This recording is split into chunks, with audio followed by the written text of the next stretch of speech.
مولا هیبت الله بیا څه فرمان خپور کړی. دا ټول معلومات را سره په همدې ویډیو کې کتلی شئ. سلام، ستړي مشئ. په AFG پلس چینل کې درته ښه راغلاست وایم.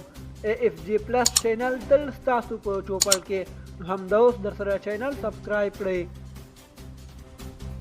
د راپورونو له مخې د طالبانو مشر امیر المؤمنین مولا هیبت الله اخوند پرون سه شنبه د لیندۍ 23مه په کندهار کې د ولایتي ادارې له چارواکو سره وکتل.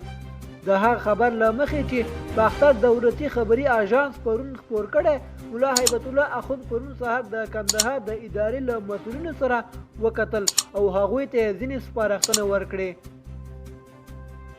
د خبر له مخې د طالبانو د حکومت د حج اوقافو وزیر هم په دې لیدنو کتنو کې حاضر و. د طالبانو د مشر چې تر اوسه هیڅ کله هم په عام محضر کې نه دی راڅرګند شوی، د دغو لیدنو کتنو هیڅ یو عکس یا ویډیو نه ده خپره شوې او تر اوسه کومې مستقلې رسنۍ هم د هغه راڅرګندېدل نه دي تایید کړي. دوستانو، زموږ د نن ورځې خبر تر همدې ځایه و. د نورو تازه خبرونو لپاره زموږ یوټیوب چینل در سره سبسکرایب کړئ. والسلام.